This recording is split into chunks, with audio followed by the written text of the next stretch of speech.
نبی اکرم صلی اللہ علیہ وسلم نے ایک سے زیادہ احادیث مبارکہ میں اس بات کو بیان فرمایا، اور ان بہت سی احادیث مبارکہ میں سے ایک حدیث وہ ہے جسے امام مسلم رحمہ اللہ تعالیٰ نے اپنی کتاب صحیح میں نقل کیا ہے، اور آپ صلی اللہ علیہ وسلم کے بڑے پیارے ساتھی حضرت ابو ہریرہ رضی اللہ تعالیٰ عنہ وارضا اس حدیث مبارکہ کے راوی ہیں۔ وہ روایت کرتے ہیں کہ نبی اکرم صلی اللہ علیہ وسلم نے ارشاد فرمایا، اذا مات ابن آدم، جب انسان مر جاتا ہے، اللہ اکبر، فرمایا اذا مات ابن آدم انقطع عملہ الا من ثلاث، تو اس کے جو اعمال ہیں وہ اس سے منقطع کر دیے جاتے ہیں۔ کیا مطلب؟ وہ دفاتر جس میں اس کے اعمال لکھے جاتے ہیں فرشتے انہیں بند کر دیتے ہیں، الا من ثلاث، ما سوائے تین باتوں کے۔ تین اعمال ایسے ہیں جو جاری و ساری رہتے ہیں، اور وہ کیا ہیں؟ مدینے والے نے ہمیں اس کی خبر دی ہے، فرمایا الصدقۃ جاریہ، سنو، جو صدقہ جاریہ ہے اس کا اجر و ثواب، اس کے ثمرات، اس کے فوائد جاری و ساری رہتے ہیں۔ صدقہ جاریہ، اس سے کیا مراد ہے؟ اللہ اکبر، میرے بھائیوں،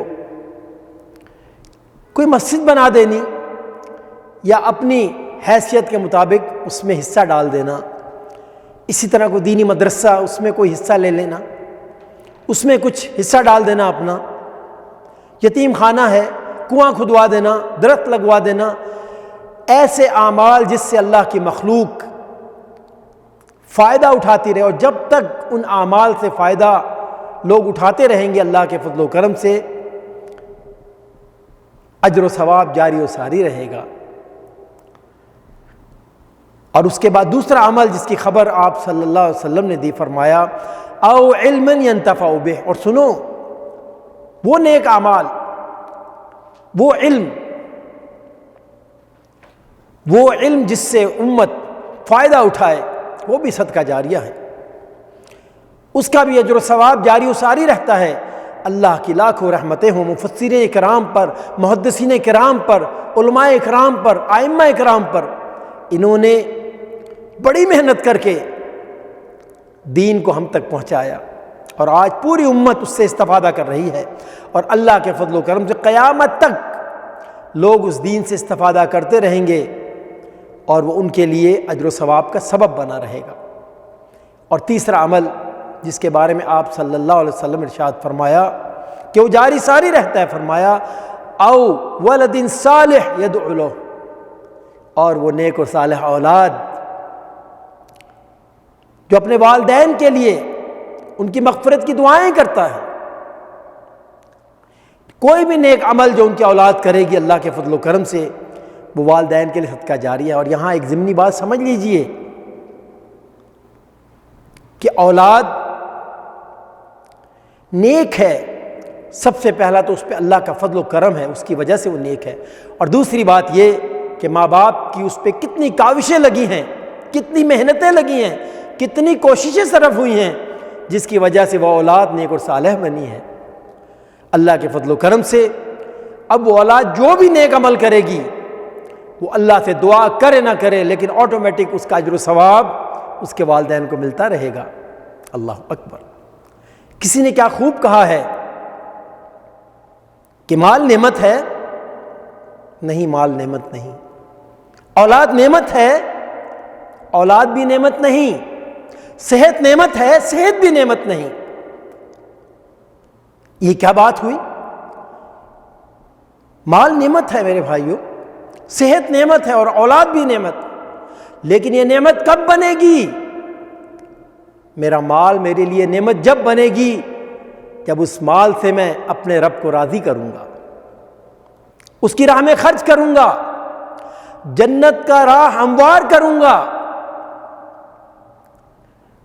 اس مال سے غریبوں کی مدد ہوگی، بیواؤں کی مدد ہوگی، اللہ کی راہ میں اس مال کو خرچ کیا جائے گا، تو یہ مال کیا ہوا؟ یہ میرے لیے نعمت بن گئی۔ اور اگر میں نے ایسا نہ کیا تو یہ مال میرے لیے نعمت نہیں بلکہ عذاب کی شکل بن جائے گی۔ اس سے میں نیکیاں نہیں خریدوں گا، بلکہ گناہوں کے ڈھیر خریدوں گا. میری صحت میرے لیے نعمت کب بنے گی؟ جب یہ صحت اللہ کی راہ میں استعمال ہوگی.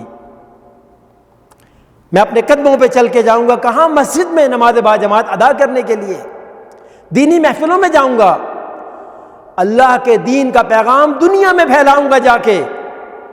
تو میری صحت میرے لیے نعمت ہے. لیکن اگر یہی صحت اللہ نے مجھے دی ہے اور یہی صحت میں اللہ کی نافرمانی میں استعمال کر رہا ہوں، تو میرے بھائیوں اس بات کو اچھی طرح سمجھ لیں کہ یہ میرے لیے صحت نعمت نہیں بلکہ زحمت ہے، عذاب ہے. یہ صحت مجھے جہنم کے رستے پہ لے کے جا رہی ہے. اور تیسری بات، اولاد بہت بڑی نعمت ہے، بڑی دعائیں کی جاتی ہیں اس کے لیے. لیکن اگر یہ اولاد نیک اور صالح ہے، اللہ کے فضل و کرم سے میرے لیے نعمت ہے بہت بڑی، خیر کا سبب ہے میرے لیے، آخرت میں ذریعہ نجات ہے میرے لیے، دنیا میں باعث عزت ہے میرے لیے. لیکن خدا نہ کرے اگر یہی اولاد میری غلطیوں کی وجہ سے میں نے اس کی تربیت اچھی نہ کی، دین پڑھانے کے بجائے صرف دنیا پہ میں نے فوکس کیا کہ میرا بیٹا ڈاکٹر بن جائے، انجینئر بن جائے، پروفیسر بن جائے. دنیاوی تعلیم دینا بری بات نہیں ہے، اسلام نے اس سے کبھی منع نہیں کیا، لیکن فوکس اس پہ نہیں ہونا چاہیے کہ جتنا وقت یہ قرآن پڑھنے میں لگائے گا یہ وقت ضائع ہو جائے گا، مسجد میں جائے گا وقت ضائع ہو جائے گا، دینی محفلوں میں جائے گا وقت ضائع ہو جائے گا. یہی دنیا کی تعلیم حاصل کر لے تو کامیاب ہو جائے گا. بہت بڑی غلط فہمی ہے میرے بھائیوں. یاد رکھیے جو علم ہے، علم وہ صرف دین کا علم ہوتا ہے. دنیاوی علوم جو ہیں وہ علم نہیں ہے، وہ ہنر ہے. اب ایک شخص اگر ڈاکٹر بنتا ہے تو اس نے ایک ہنر حاصل کیا اپنی روزی کمانے کے لیے. ایک شخص اگر انجینئر بنتا ہے تو اس نے ہنر حاصل کیا اپنی روزی کمانے کے لیے. ایک شخص پروفیسر بنتا ہے اس نے ہنر حاصل کیا اپنی روزی کمانے کے لیے. لیکن اگر اسے دینی علوم بھی ہیں تو اللہ کے فضل و کرم سے اس نے صحیح علم حاصل کیا جسے کتاب و سنت میں علم کہا گیا ہے. اگر ہماری محنتوں سے ہماری اولاد سیدھے رستے پہ ہے تو اللہ کے فضل و کرم سے میرے لیے صدقہ جاریہ ہے. قرآن میں اللہ کیا ارشاد فرماتے ہیں؟ یا ایھا الذین آمنوا قوا انفسکم واہلیکم نارا. اے ایمان والے بچاؤ اپنے آپ کو اور اپنے گھر والوں کو. گھر والے کون ہیں؟ میری بیوی اور میرے بچے.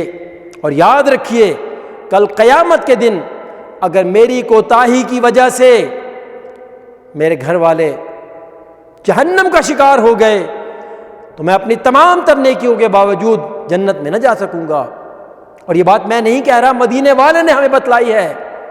نبی اکرم صلی اللہ علیہ وسلم ارشاد فرماتے ہیں کلکم راع وکلکم مسئول عن رعیتہ. سنو تم میں سے ہر شخص اپنی اپنی جگہ ذمہ دار ہے، اور مرد جو ہے وہ اپنے گھر والوں پہ ذمہ دار ہے.